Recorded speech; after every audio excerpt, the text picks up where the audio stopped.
Oh my gosh! Wow, you caught me. Hey, All of a sudden. what's everybody? Welcome to episode 200 and what number are we on now? 10. 10. 210. 210 of This Uncanny Earth, your favorite paranormal podcast. As always, I am your host, Robert Solomon, and with me over here in this direction as we are talking is the one, the only, the you don't want to have him at your house because he'll eat all of your food. Ladies and gentlemen, it is Spider. I have a good appetite. I can't help it. He does. He eats all my food when he comes over to my house. He does. Get any compensation for that?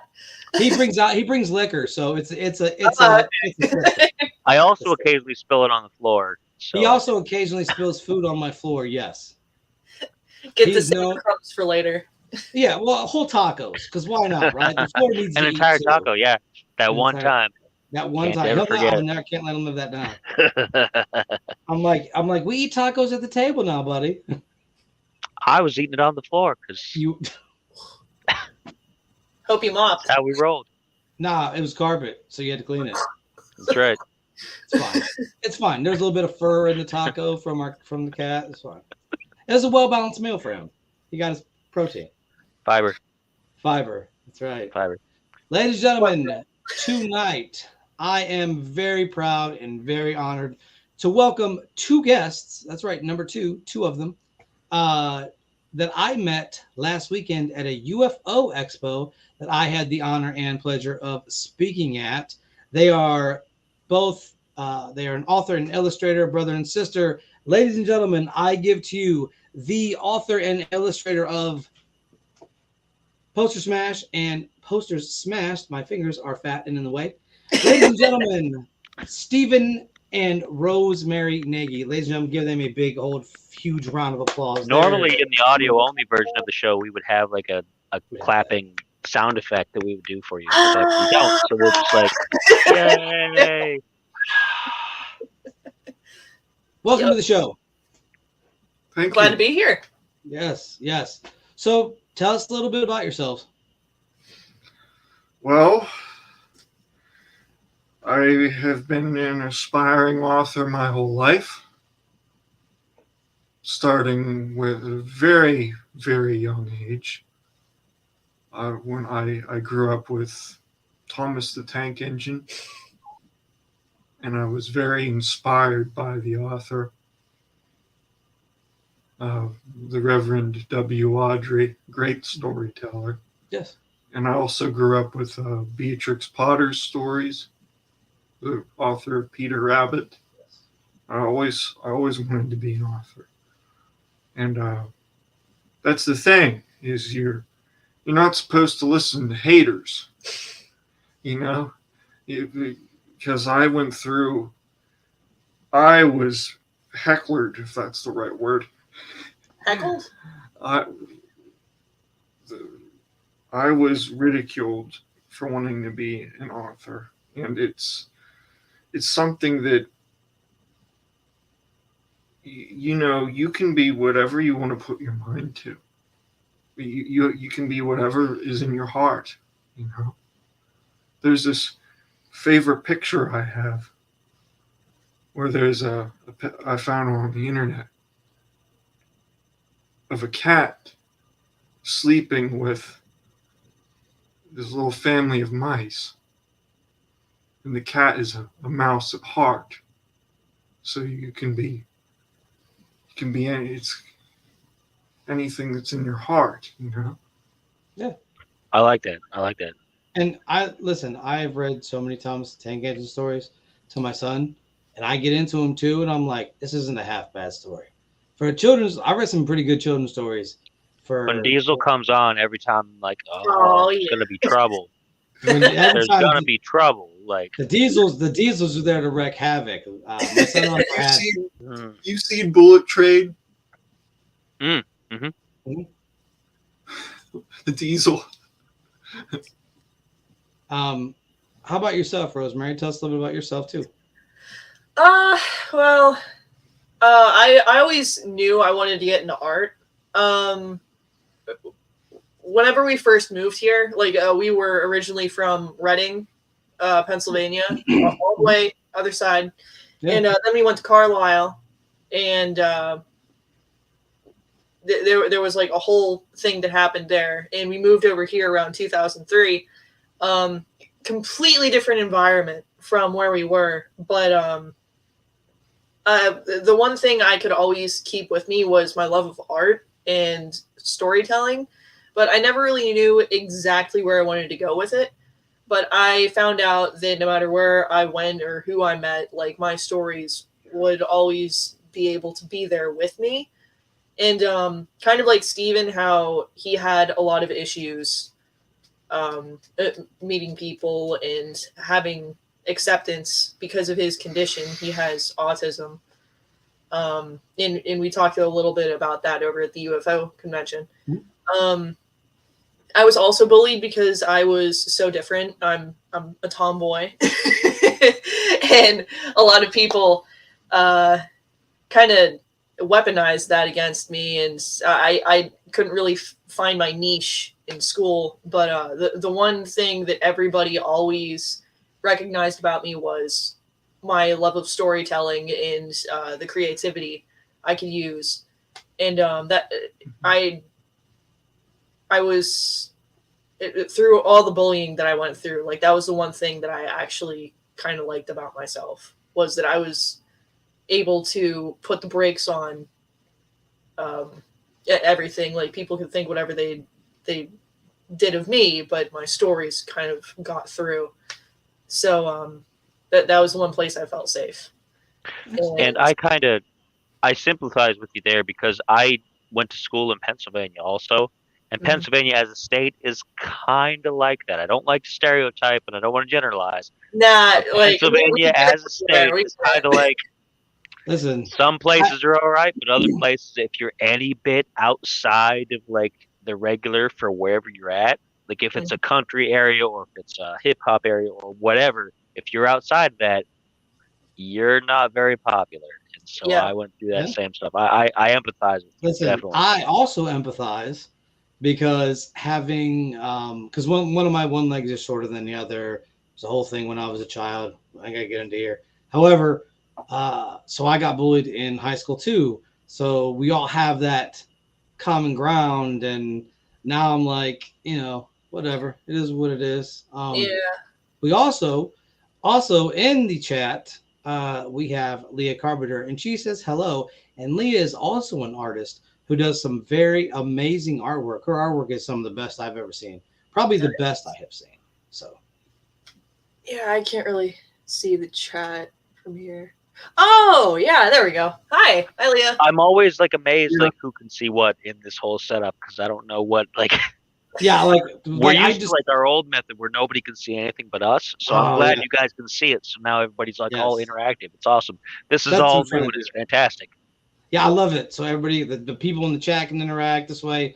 We read questions off and all that Jupiter jazz. But yeah, and the thing is like, and I want to commend the both of you, you and Steven, for sticking to what you love and not letting other people dictate what you can do and can't do. And I highly, highly respect that because it takes, listen, I have an idea for a book and I'm like, I just got to sit down and do it. And my brain's like, maybe not today, maybe tomorrow, champ. The ADHD running wild like Hulk Hogan. It's not easy. Survivor Series.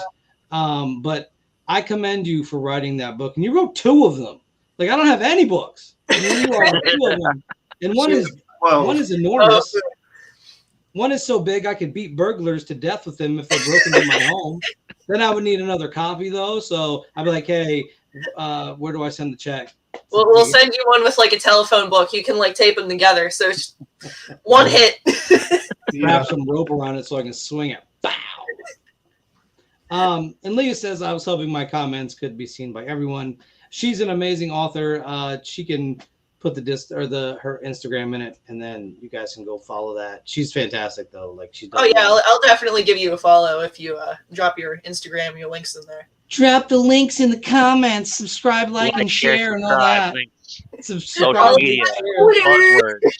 Come on, guys. Subscribe, link, and share. Comment. Subscribe and link and share. Buzzword. Share, like, and subscribe. So Thanks in the Hawaii. yeah. Yeah. Who's gonna do the dance? You can do the dance. That's the one. She said, I'm super interested in your stories. I definitely need to follow you guys. Well, I'm going to have to let her read the books. So You can follow us at Poster Smash Official, one word, on Instagram, Facebook. We have a YouTube channel. YouTube's supposed to be rolling out handles soon because I have my own personal YouTube. They sent me a newsletter, and they're going to be using handles like everybody else, literally. because that's what they should have done a long time ago. So It's it's not super like convenient. They used to youtube.com lock it backslash behind P the. lowercase EJX7. I hate how you have to have like 100 subscribers before you can customize your URL. That is the most annoying thing. The hiragana for Yep. ka. You got to add that in too. Switch the keyboard over to Japanese. No doubt. So yes. So I got to ask, because this is very important to me. What is, and this is for Steven. This could be for both of you, but since Steven's an author, I have to ask him this question. What's your favorite author? What is your favorite book? Like, if you had one book that you had to read forever, what would it be? Oh, that's a tough one. That's meant to be tough. We have the hard-hitting questions on this show. But if I had to choose one, it would, without a doubt, be Sand Kings by George R. R. Martin. Oh yeah, that was pretty good. Does that play into the Game of Thrones series? No, it was the first episode of the Outer Limits reboot, the 1995. I'm a big fan of science fiction shows like The Twilight Zone, The Old Outer Limits. I never watched the reboot, but I have watched. Reboot, in my opinion, is amazing. I'd have to check that out, because a lot of times the reboots aren't as good as the originals. Like the Twilight Zone reboot was awful, but Rod Serling was an amazing storyteller. So the new one can be pretty emotional. Yeah, there were a few episodes. Like now that I've actually watched some of the classics, watching the reboot, it definitely has a similar soul to the original, and some of the stories they cover are very heartfelt. The newer one hits home a lot more. She threw her Instagram in the links, by the way, so you guys. Yeah, I saw that. Thanks, Leah. I'll follow you after the show. Sand Kings is a story about. It's pretty much the moral of the story is, like, with great power, there's great responsibility. You know, kind of like Spider-Man. But the thing is, the main character, and I'm just going to make this real brief. The main character is entrusted with these pets from another world, and the pets worship their owner. Like they build the sand castles in the owner's likeness, and they worship them as like their god. Yeah, it's like ants, but like crazy high intelligence, and they start becoming sentient. They actually did make, like Steven said, they did an episode of that in the newer reboot, but like Steven really liked the original story too. And I was originally interested in going to animation school before I became an illustrator on this project. Life happened. The paths changed. And but I was thinking about like doing that as one of our first projects. I can't remember. Did we finish the reading? I don't remember that we even started one. Well, I remember I downloaded the text anyway, but we were going to make our own fan recreation using the original text. There's also a comic book of it by DC. That reminds me, first of all, I got to say one thing too, is that's definitely fiction, because I have cats and they would never build anything for me. They do. They build me things that are in a box that I have to personally clean. So, you know, but second, it reminds me of, and this is funny that it's in Outer Limits episode. It reminds me of a Twilight Zone episode of a very similar nature, where an astronaut lands on a planet, and these people, they're microscopic, start building these things in awe of this giant spaceman, and they build this giant statue in his honor, and he becomes tyrannical, and then they end up pulling the statue down basically on top of him and kill him. And it was very like it was very similar.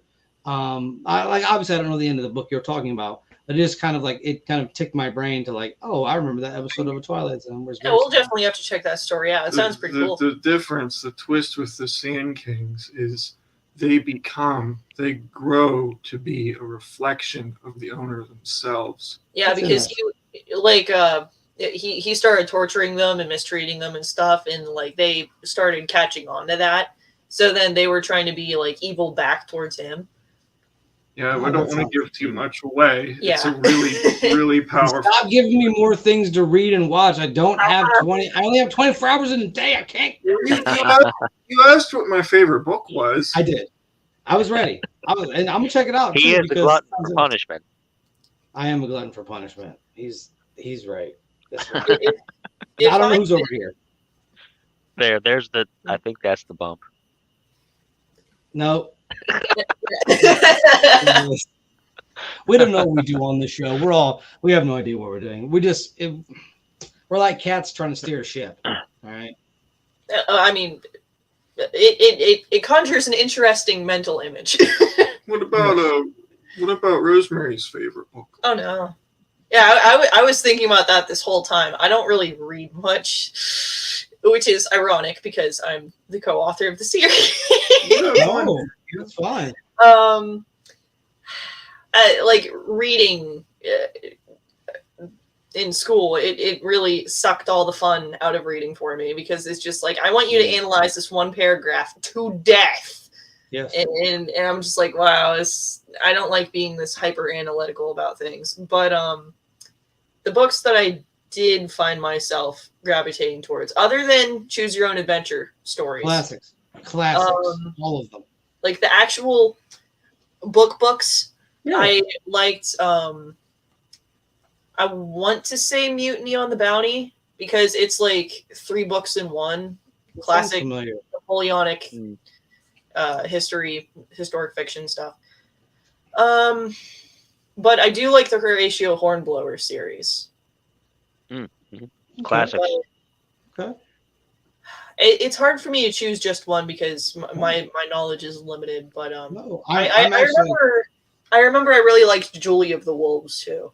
I read that for fun. So I feel you about school too because, like, when I was I think it was in my senior year, they put when you go to classes that are like quote unquote English literature classes, and they have you read things. It's all about symbolism and finding the meaning of all this other kind of stuff. And sometimes there just isn't much there.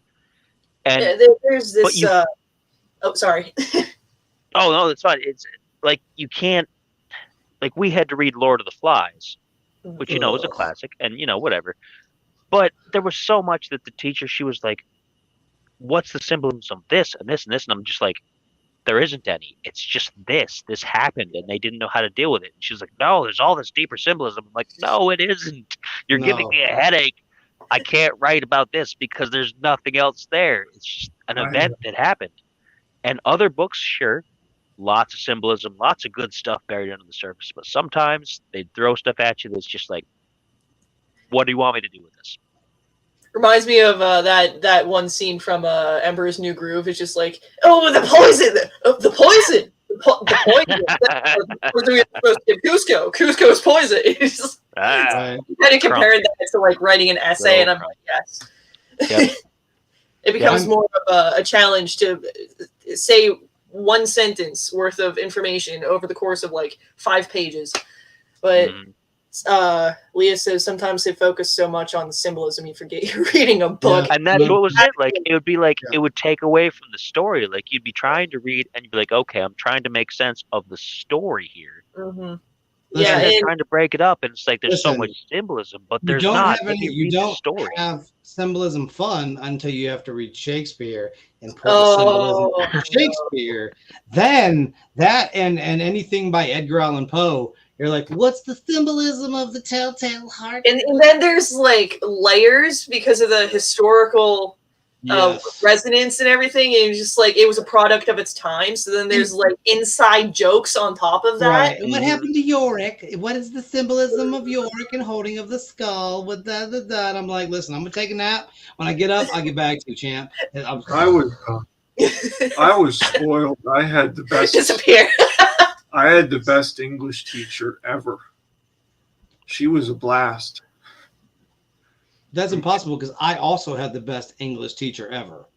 I guess I just failed. Well, funny enough, it was a guy, and it was that Shakespeare class, so it wasn't horrible, but it was like there'd be times I'm like, so what is the symbolism of Agamemnon dying here? And you're like, well, Agamemnon basically got a traitor got him, and then ended up betting his wife, and then his son comes back and kills him, and it's a whole thing, and it's good. I still got you guys beat because I went to cyber school for the period that we covered Shakespeare, and I am not joking. Nobody wanted to read Romeo and Juliet. We were assigned parts, and by the end of the play reading, I had done all of the parts. And by the end, I was the only person reading. So I basically had to go in overtime voice actor mode. Nice. And everybody just eventually gave up. It's just like, you know what? I don't want to read. Like, she can do it. Like, she's great at this. And it's like a Michael Myers movie, how he does like 5 characters. That's not like me. Put on a mustache. And yeah, like me when I stream RPGs because people don't want to watch a lot of RPG streams. You got to make it interesting. So I throw there like was 50 a guy in our class. He literally fell asleep midway through his line. And I got all upset, and I just cut him off, and I took over, and I voluntarily read the rest of his line for him. Ugh. And then Leah says I read an entire play. I feel you there, Leah. Listen, I'm an excellent voice actor, but I do not have the wherewithal to read a whole entire play doing different voices. Listen, you're going to get some of the Arnold in it too, some good to make it really interesting for the whole class. You're going to read them now. Come on. Read the lines. I'm a cop, you idiot. That's a pretty good impression. Good thing I enjoy reading out loud. Good thing I enjoy reading out loud too. I can do these voices well. Like, hello everyone, welcome to class. Today we're going to read about all the fun things we do. We play with cup and ball. That's it. Every day I wake up, I play with cup and ball. It's fun. I go to bed. Just little this. Is it going in? I don't know. It's a fun thing for everybody. We do not have a lot of money. The whole family.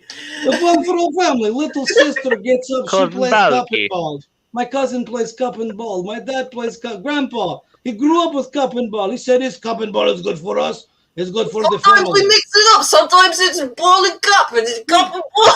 Sometimes we have real blast, right? We take a cup and a ball, and we do this. But then I'll have my cousin take his ball from his cup and try to get it in my cup, and I get it in his cup. And oh my God, the shenanigans. He's crazy. Uncanny is crazy. I love him. You guys, the way you're talking, you're reminding me of that guy from that movie. I did not hit her. I did not. I did not hit her. I did not hit her. The room. Is that the room? Yep. Yeah. Yep. Oh, hi, Mark. I saw my brother. It was really good. That movie was on Adult Swim for April Fools every year for a long time, and then they brought back Toonami, which is the best thing Adult Swim has ever done.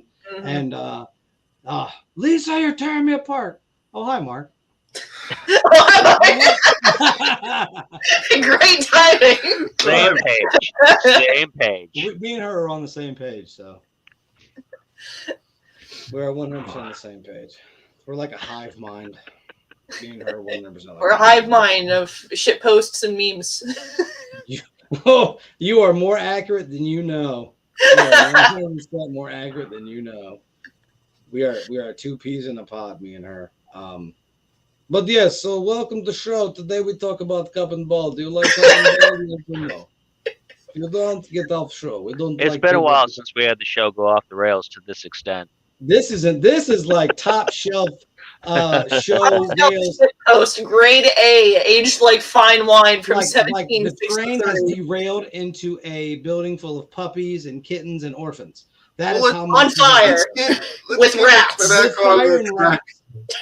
Flying rats specifically. Flying rats. Let's build a new track. Put the No, it's gonna eventually end up in a loop. We're gonna be like Infinity Train. It's like that. Just keep going. With no cup and ball because it fell off of train when derailed. Now we have soup and bowl. I don't. We have soup and bowl. It's borscht. That's all we eat. Me and Yevgeny just stay up all night eating borscht and drinking potato vodkas. It's disgusting. 2 out of 10. So, real quick, If it's not about ball and cup, I'm not interested. If it is not about the cup and ball, then do not tell me because I'm going to tell you anyway because I want to. Okay, fair enough. It's on a more personal note. Uh-oh. You know the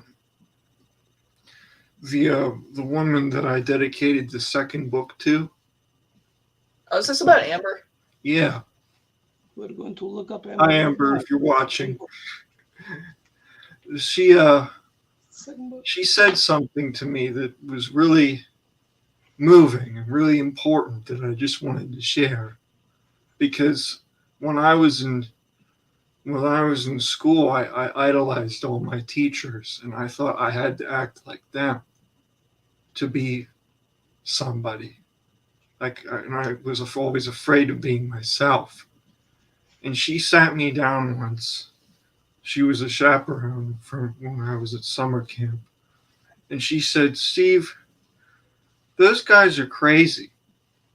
But," and I'm paraphrasing because it's been years, but she said, "But you're funny all on your own. And you should just be yourself." And she always told me not to second guess myself. I've been living by those words ever since.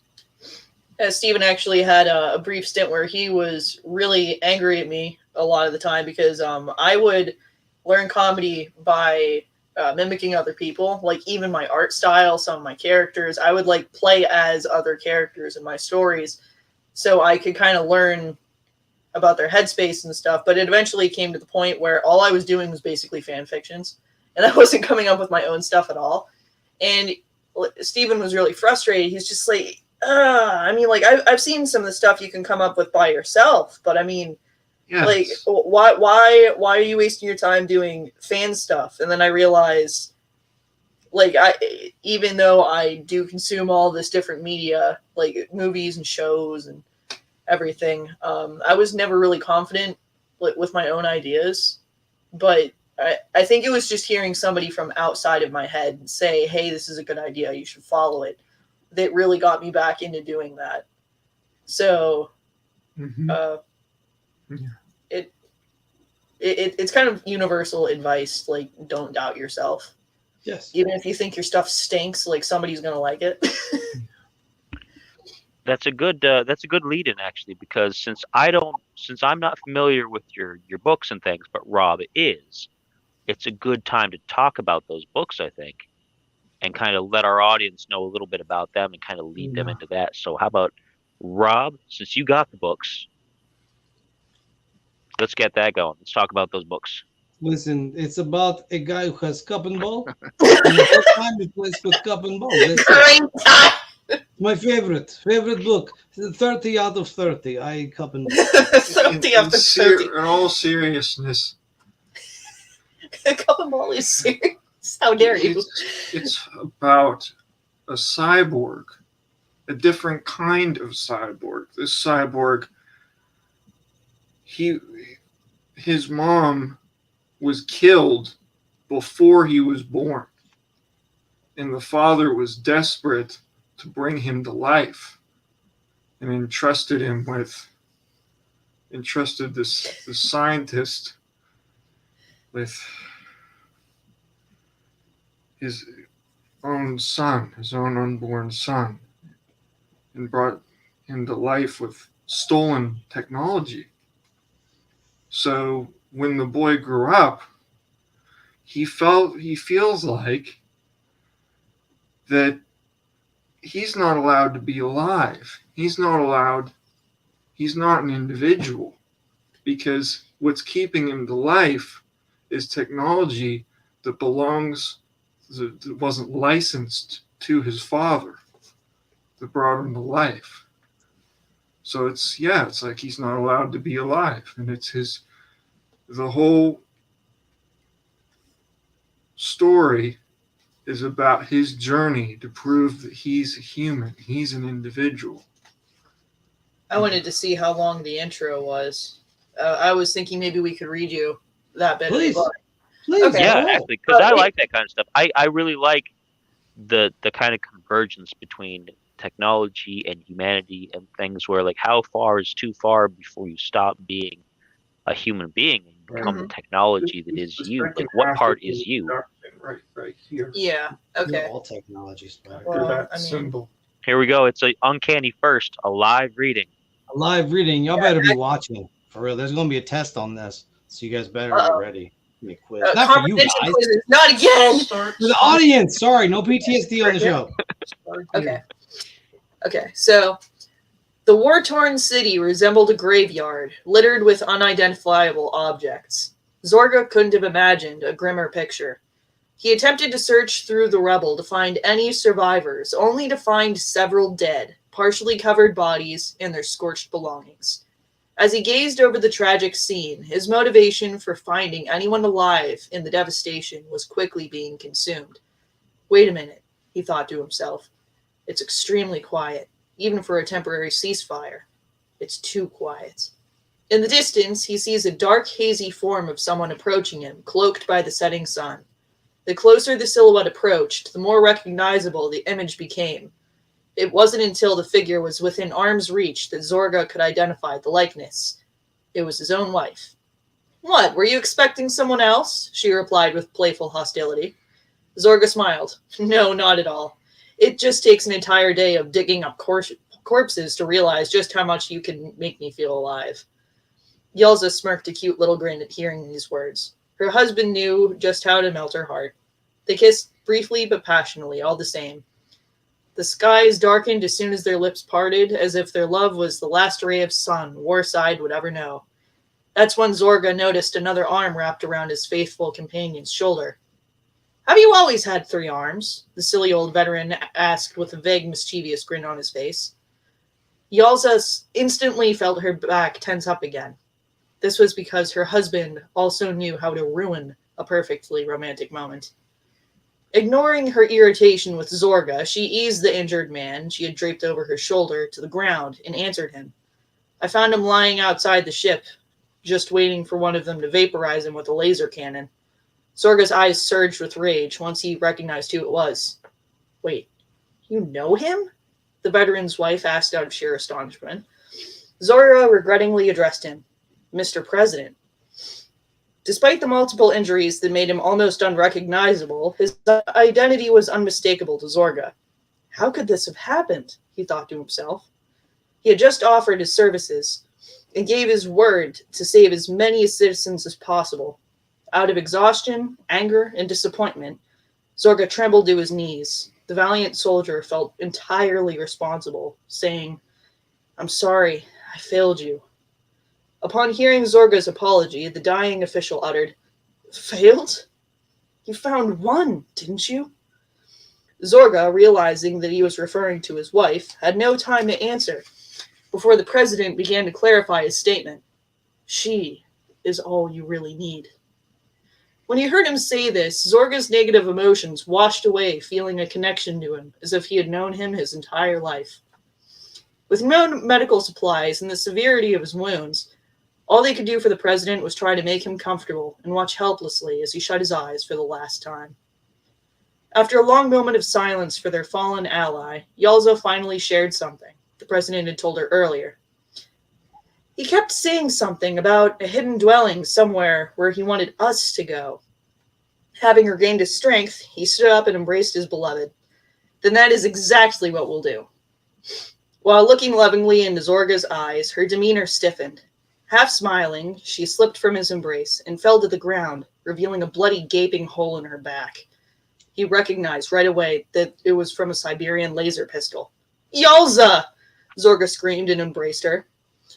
It relieved him to find that she was still alive, but her pulse was very faint. "Filthy traitors," said a familiar voice. Zorga turned around, wearing a lifeless expression, as if he was looking at a ghost. Then Zorga scowled at the vibrant, shiny armor that was a distinct color he knew belonging to the elites. The eye patch was in long flowing hair disclosed the narcissistic admiral that he was. "Do you know who I am?" Zorga refused to answer. The admiral grew impatient. "Answer me," he demanded. Zorga turned his face toward him, staring through him as if he wasn't even there. Outraged, the admiral launched his fist at Zorga, who caught it effortlessly.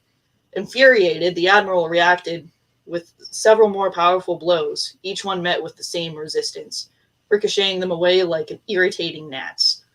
Yalza closed her eyes and laid her head back for a moment, knowing the one responsible for her injury would face an indestructible man, fueled by vengeance for attempting to kill the love of his life. The admiral was about to strike again when he suddenly lost his will to fight against this unstoppable beast. As Zorga looked down on him, his eyes surged with the desire for the black-hearted enemy to get back up off the ground. Though it wasn't until he fled that Zorga realized a larger presence behind him. He spun around to confront it, only to find the horror of his battered wife lying in a shimmering pool of blood. Falling to his knees by her side, he desperately held onto her hand. He wanted nothing more than to trade places with her. I see it, Zorga. The light. Just as beautiful and inviting as they described it, choked Yalza. Ignore it, insisted Zorga. Think about our home. We can add the chimney you always wanted. Yalza's hand unclasped the portion of her sword she was hiding from him, revealing a crack in its blade. Instantly, he realized what she was trying to say. Yalza quickly pushed her sword to him as an expression to continue their rebellion. It was an arduous struggle to accept that this was her end. He abruptly changed his demeanor, moving the blame to her attacker for running off with his heart. What Yalza said next made him abandon his anger and look on at her with sorrow. They call it the afterlife. And looking deeply into his eyes, she said, But how can it be life without you? Her eyes slowly closing as she breathed her last. Kissing her for the last time, Zorga fell prostrated over her, in lifeless body in defeat. Then something gave him pause as he felt a movement inside of her abdomen, and he detected that there was another heart inside her, still beating. Oh, okay. Nice, very nice. See, now I'm going to have to make sure that I get that after he's finished with it, so that I can read through it. Nice. You might just have to buy your own. This is autographed. It's autographed, man. You might have to get your own. That was autographed. You know what I mean? It's important. It's on sale on our website, www.mekipublications.com. Yo. Excellent. Excellent. There it is. A plug. I was hoping we would get one of those in the show at some point. So very well read. Very well read. 10 out of 10. I would definitely read. Gonna jump into that one after. I'm reading the Odyssey right now. So once I finish the Odyssey. I got a little nervous a little bit halfway through. I'm just like, I had to catch my breath a few times. You killed it. Nice. All that reading Romeo and Juliet all by myself. Paid off on our podcast. 100%. Yeah. It does sound super interesting. It is super interesting. So now I'm gonna have to read it. Now I'm a sucker for super deep sci-fi where there's like really deep emotional investment with everything. Because a lot of times there's the two camps. You get the one camp where it's just like blockbuster action stuff that gets turned into the big movies. And then you get the other half where it's just trying to be weird as it possibly can. And I like the stuff that gets you invested. I like the things that give you a reason to be like, okay, there's some real emotional stuff happening here. And that's where I'm at. I dig that. Yeah, and then you forgot the third part, which has the stuff that was written by an engineer, so it's darn near impossible. And the whole realistic sci-fi stuff. That's like, it ends up being horrible. They design the entire thing, and everything's about the world building. And once you get past that, there's like nothing else left because there is no world in this one. It ends up becoming a universe inside of a globe, which is in another dimension. If you take all of the universe and put it in a bag. What if we took the universe and moved it somewhere else? It can't be any worse than the book I wrote. The book I read. I read a book. I think it was. Read this book. I don't remember his first name, but his last name I think was Weber, and he writes books for Tor Books. Bill. And he had a book where at the very end they're like fighting against an alien invasion, and what saves them from the alien invasion in the very last chapter is Dracula. I remember this. What? Dracula shows up with an army of vampires and like wins the war, and it's like, really? Like, there's no indication through the entire thing. It's just standard sci-fi. The aliens are here. They don't understand while we're fighting them. They're like, it's like a miscommunication, the whole thing. And then at the very end, Dracula shows up. And it's like, it was like watching the Crystal Skulls for the first time after watching all the other Indiana Jones movies. Please. It's just like, it's like, we don't talk about that. That doesn't make exist. any sense. I broke the rule. That's not a real movie. That doesn't exist. Listen, I saw it in the theater, right? And I was so bored I fell asleep. I literally was just like zonked out, gone. And then I woke up and the movie was over and I was like, thank God I slept through that mess. Listen, that movie is illegal. I feel like it should be burned. I feel like it should be outlawed. And anybody that has a copy of it should be thrown in the gulag forever because it's a horrible movie. That's like how I feel about the colorized Mutiny on the Bounty version. It's like nothing like the book. It was a complete farce. And like anybody who owns that or Indiana Jones 4, like send them to the gulag. What about the Rise of Skywalker? I gotta go. Same kind of stuff. Like, I gotta get out of here. You guys have been nothing but a blast. You guys are awesome. I gotta go. I gotta throw up in the toilet like a lot. Listen, gave you a book reading. We gotta balance the forces. Too much positivity. Listen, the best Star Wars material, and I'm gonna say this, are the books. The books are the best thing about Star Wars. Without the books, and they're not canon anymore. And they're all legends. Listen, they're not like. Listen, with the audacity of making that first movie after the fact, the last hope, the last whatever, anger is whatever, they don't count. Their opinion doesn't count. Everything is canon. I want it to be. In my mind, it's still all canon. Say that to the Dragon Ball super fans. Oh, don't do that. We're gonna start a flame war. We're gonna be banned on every podcast hosting. Listen. Well, like I said, the Darth Bane series is the best series in the Star Wars books.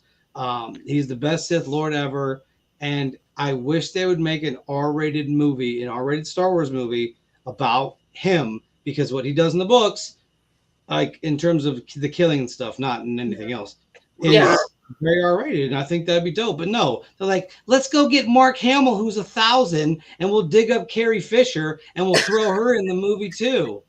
That was bad. Dig her up.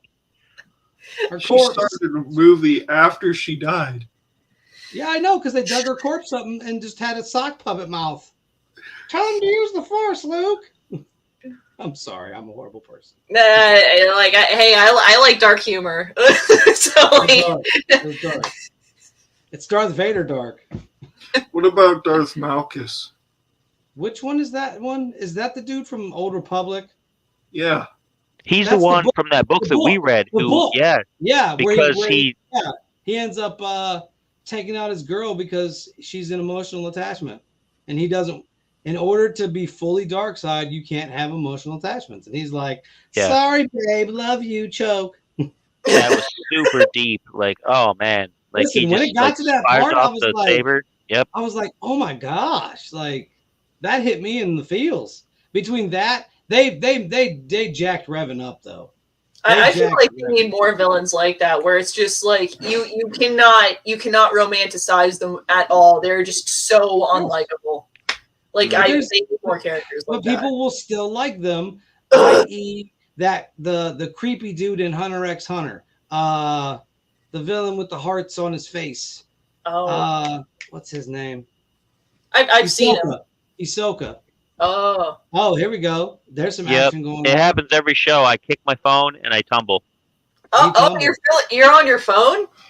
Yeah, that's actually my gimmick now. It's like I tumble my phone off and then you can't see me. And it's I thought you started breakdancing. He's actually on a Nokia from 2001. So I'm in the past as we speak, communicating to you in the future. Yes. His future self doesn't look anything like this. He's a gray old man with a cane and a beard. I feel like I give Bob the tomato just like.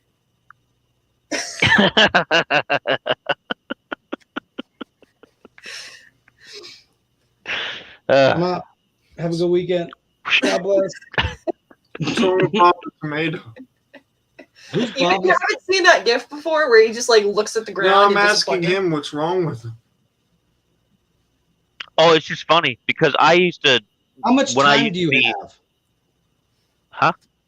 He asked us what was wrong with him. I don't know if he was asking me or you.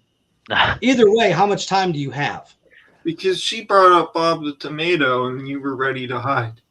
Yeah, we used to watch that when I was a church-going kid. We used to watch VeggieTales all the time. And so I remember all of those episodes.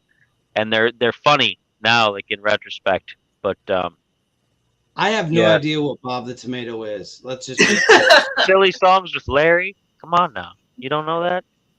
And now it's time for Larry to sing a silly song. Oh, she went to still my teacher, my first teacher in animation school, actually voiced all of Phil Vischer's characters in the live performances. That's amazing. Wow. So and I actually asked him, just like, please, Archibald is my favorite character. Could you please do it? And I actually have a recording of him in class going, "Oh yes, I'm not going to Nineveh," and it's like it is my favorite bit of all.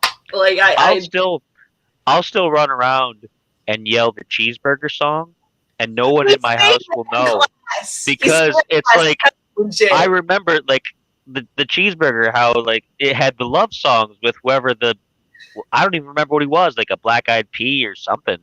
He was his name was like Mr. Blunt, I think. Yeah, he was supposed to be like vaguely Hispanic or something like that. And so he sang that cheeseburger song, and I say that to people at my house, and they're just like, "Okay." I make that face. You make that same face.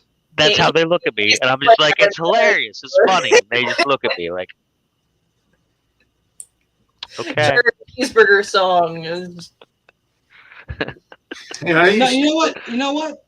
Hey, Craig, why don't you sing it now? Oh no. No. Lace our eardrums. You don't want to be hearing that song. What's up? I want to hear it. Oh, the Velveeta. Let me hear something, cuz. Let me hear something. The Velveeta cheese block song. What's up? No, see, the Cucumber was always like about silly songs, right? He always had a segment called Silly Songs Larry. And this other one was he couldn't be there for something. I don't even remember what the story was supposed to be, but they had love songs with whatever the other guy's name was. Yeah, weren't they sick of Larry and his dumb songs?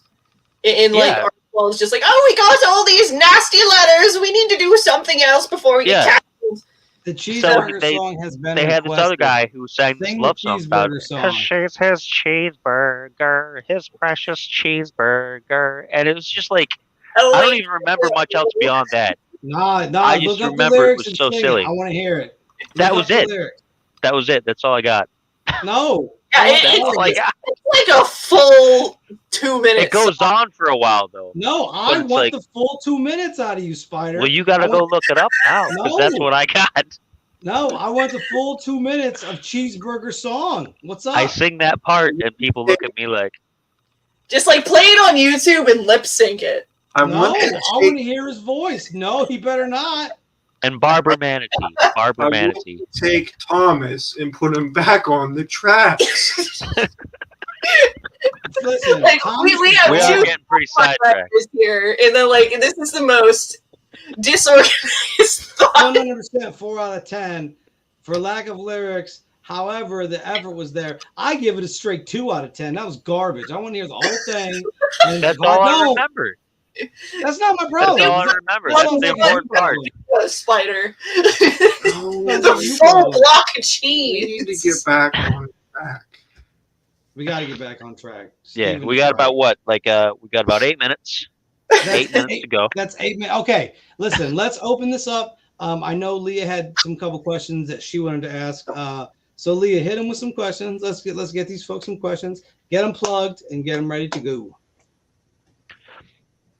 We'll wait for a second. Yes, we'll let the chat room catch up a little bit. We'll wait for you, cheeseburger. Or ball and cup, either or. Ball and cup. We have Cuban cup cube. I do an excellent Smeagol impression. Uh-oh. Oh, let me hear it. Do it. My precious. My precious. There it is. My precious, my precious, I mean my precious. See, a lot of people don't do the thing back in the throat. See, that's perfect because a lot of people won't. A lot of people don't do the thing in the back of the throat. That's true. Oh, what type of software do you use? If you do digital, I've just started getting into digital. Oh, you mean art? I actually use Clip Studio. I've tried a lot of different software over the years. I remember I started out in GIMP because that was free. That's what a lot of people used. But the pressure sensitivity for me, it's backwards. Like they can never get it right. I don't know what I'm doing wrong. But I remember I started out in GIMP.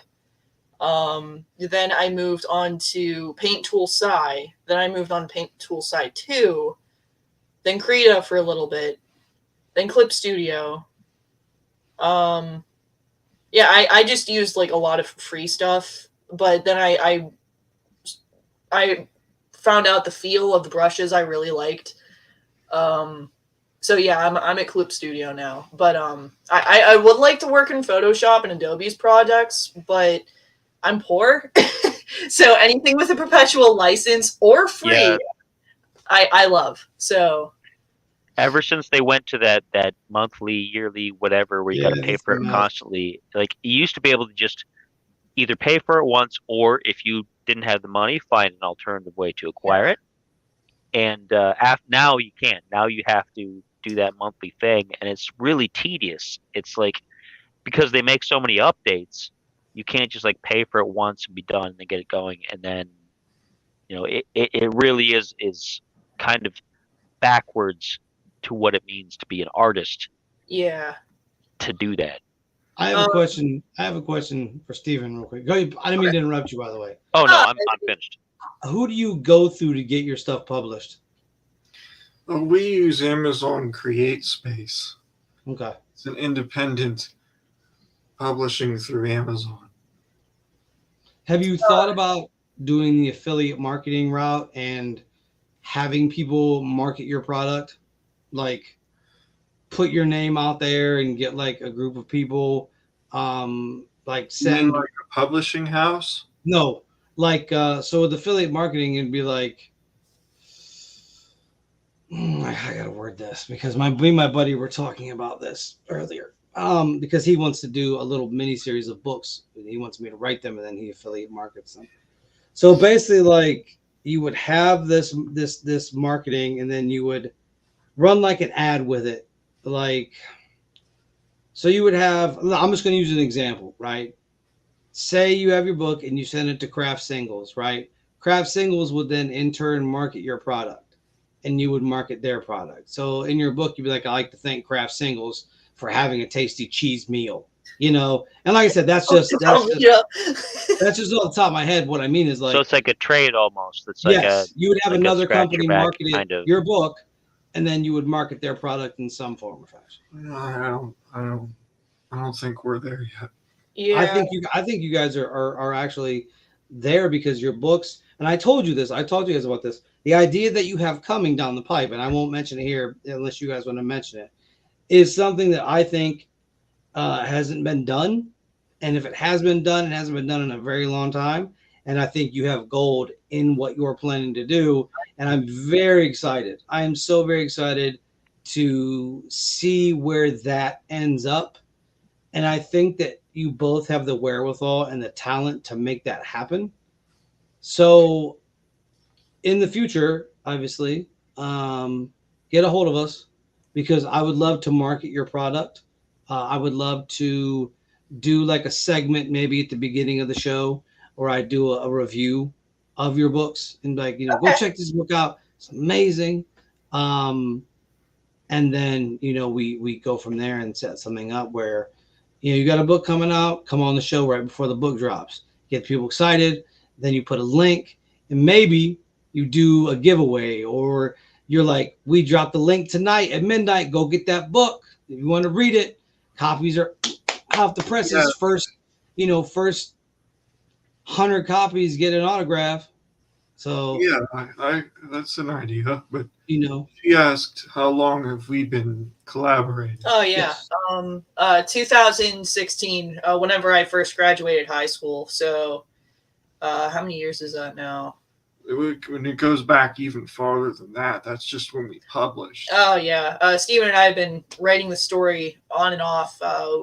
We started with like pen and paper. Like it was just some game that we did just growing up. We would come back from school after getting bullied all freaking day long. And this was kind of our escape. So I remember me personally, I think I was 11 when we started. yeah, I'm 3 years younger than him. So and now I'm going on 28. So that's a good 17 years, right? Math. I'm a liberal arts student. I can't numbers. I love numbers. So the answer to your question is 17 years. So There you go. what do you use, Steven? Do you just use like Microsoft Word or WordPad? What do you use to used type to all use this? Microsoft Word, but I don't have it anymore. So now I use Google Docs. Google Docs is fan-freaking-tastic, by the way. It's as close to Word as you can get. My PowerPoint presentation that I did for the UFO thing was all done on Google Docs, like 100%. I love it. Because I'm not paying for PowerPoint. Bill Gates, rich guy. Well, plus now Microsoft, everything's rolled into Office, isn't it? Like everything's an Office thing, and you got to get an Office package and all that other kind of stuff. More membership stuff that there's no perpetual license for. They started doing that with my video editing software, so I have to go off and find some weird fishy freeware to edit videos. What are you using? I was using something called HitFilm. My VeggieTales teacher dude.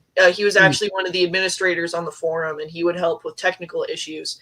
So, now I had to completely drop that. I'm using DaVinci Resolve now, up until they finally decide to pull the plug and make their stuff a membership. Following the market, unfortunately. Listen, I know somebody that has a very, very free copy of Move AVI, so. I'm just saying. I know somebody. I know a person. Got the hookup. I know a person. Well, I mean, the closest I can get to Photoshop is like they actually released CS2, like the whole creative suite for free a few years ago. I grabbed that. So it might be from 2003, but I still have Photoshop technically. I may or may not have Microsoft Office 2007. Big whoop. What about it? Want to fight about it, Bill Gates? I'll beat you senseless. Don't copy that floppy. And before we get that cease and desist, you wouldn't steal a car. You would steal a movie. That's right. We're live. Oh no. Before we get that cease and desist, it's about the end of the show. That'd only be if we did something for Nintendo. Then we'd be hit with the cease and desist. All right, this is the time. Plug away. Do all the things that you do, and let us know where we can find your books and where we can find you fine folks. Okay, so you can find us on Amazon. You can find us on Kindle. You can find us on Instagram, Facebook, YouTube. We have our own website, mechupublications.com. You can find us on Goodreads. Mechu spelled MECHYU. Yes, MECHYU publications, one word, .com. And you can find all of our updates there. You can follow us on Facebook. You will keep you in tune with everything. And if you go directly to our website, you can let us know in our chat function. I think we have. If not, you can also like message us through one of our other social medias. You can actually sign up for a newsletter now. We're working on those. Fancy. Big time right there. That's some big time action with the newsletters. I'm hyped. So I'm thinking about uploading speed paints again, because I remember that was one of the ones we got more interaction on. Not our most views, but people actually interacted and left comments on it. Right. So I'm thinking about doing that, especially since our stuff is getting less illustration and more like interactive. So there's going to be less illustrations, but they're going to be fancier. So thanks for having us. Oh, listen, definitely. It's been a fun time. One of my favorite interviews I have ever done. This has been probably the best interview we've done with. It went off the rails so much on a crazy train. That's kind of a hallmark of the show, though. We'll stick on topic, then we'll go off sideways, then back on topic, then off into the bushes somewhere. So that's kind of what we do. We once had somebody on, and we talked about the old school way. The old school way to fix tape cassettes when they would get ate by the tape player. We literally did that. We did that for like a good solid 15 minutes. So that's what we do here. That's why this show is one of the best shows, in my opinion, because it's free reign. It's craziness. It's shenanigans. It's serious. Natural. It's just us having a conversation. He don't even like the show. He dipped. He's like, I'm done. Show's over. You stayed for the credits. He's not. There's gonna be a post-credit scene. You're gonna miss it. What are you doing? Dr. Ivo Robotnik. Oh, yeah. We're going to a Halloween. Oh, you guys are headed out to a Halloween party. Well, good for you. Yeah, I have like a little Snufkin hat because I got into the movements. But okay. She's about to go fight a dragon, and he's about to go fight Sonic. I'm going to cast spells. I got my new necromancy book. It's going to be lit. Easy. Don't bring the dead back to life. We saw what happened. You're talking my language right there. That's the kind of stuff I like right there. We saw what happened with Carrie Fisher. I'll just skip that page. She needs to sleep. She ain't doing much sleeping now. They've resurrected her corpse. She's going to be in the next 16 Star Wars movies. Good luck. God bless. We'll see you. Thanks for having us on. It was class. You guys out there in the land, go follow these people. Go get their books and tell them the Uncanny Crew sent you. As always, why be boring when you can be uncanny? We will see you folks next week. Bye. Yeah.